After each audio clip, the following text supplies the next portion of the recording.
Guys, this is Cadma here for Bitten Apple TV in conjunction with It Came From the Radio here at Big AppleCon, talking to Frank from EternalCon. I know, I just rewind if you need to, it's okay. Frank, what I did want to come and ask you is, like, I go to a lot of these conventions. Everyone has their own different inspiration for why they actually started to do these conventions and how they got into it. So I want to know more about your story in regards to that. Yeah, I mean, you know, I've been in this industry for a long time. I love it, and something I always wanted to do, and it's weird. Somebody asked me about that the other day, and they're like, "Oh, I love the guests that you pick," and it's always like, yeah, it's like people that I like, So it's really more for me, I guess, than anybody. Well, no, that's fair, because then you get to see all the other people who love the same things as much as you do. So since we obviously have someone in the background here, what's your favorite thing about him in particular for Shatner?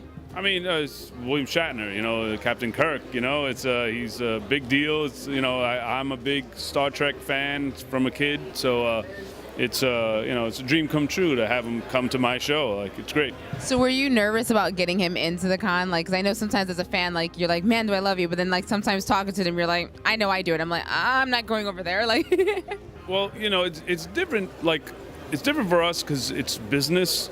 So every time we have like these guests, we're on like a business level with them. So we don't really. But he's going to be the one that I'm going to be like, sorry, yeah, But yeah, it's, we try to keep it business. So besides Star Trek, obviously, we do have a couple Trekkies. My dad was a Trekkie, so I was in love with Spock. Who else was like your inspiration for, like, I guess what now they call the geekdom or nerddom?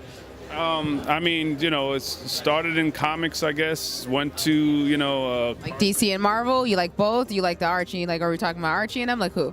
I was a fan of heavy metal comics when I was a kid. Like, I was more into like the foreign comics and guys like Mobius and guys like that. So that's what I really like. I love comics, but once I learned what heavy metal was, I was like, wow, this is great, and that's what got me into all this stuff. And then toys, I love toys. So. Who doesn't? I went to the toy fair and I was running around like a maniac. I walked by a booth and some guy was like, I can put you inside of a bubble and we can just bounce into each other. And I was like, what? I just dropped my bag without even thinking. When it comes to selecting your guests, I know you're picking people like so far that you like. What do you find to be the most difficult part about putting together when it comes to doing these cons? Well, they don't get smaller, so every year they get bigger and bigger. So it's more of a task, and it's it gets a little different. We moved to a new building, so we're in Nassau Coliseum, and it's a lot of space, and it's a bigger show than we ever had. So there comes some challenges with it, but we're pretty much used to the swing of things. That's good. It sounds like you have yourself like a good team, so this way if something does happen, you guys can smooth right over and move on to the next step. Now, for my viewers who are like, obviously they're following me from con to con, EternalCon, we had a blast the last time we went. It's phenomenal. I nerded out, had so much fun. For those, like I said, you can go to eternalcon.com as well. Now, for those who want to know, I think it's best to hear from you when the next EternalCon is coming up, because maybe they want to nerd out too when they see Shatner. Yeah, June 16th, June 17th, Nassau Coliseum. Tickets are available on Ticketmaster.com, and we have a bunch of wrestlers. We have, Superman the movie, 40th anniversary reunion. It's a big deal, and we got a lot of cool stuff, so come on down. Make sure you guys come check it out and stay in touch. Bye. Yeah.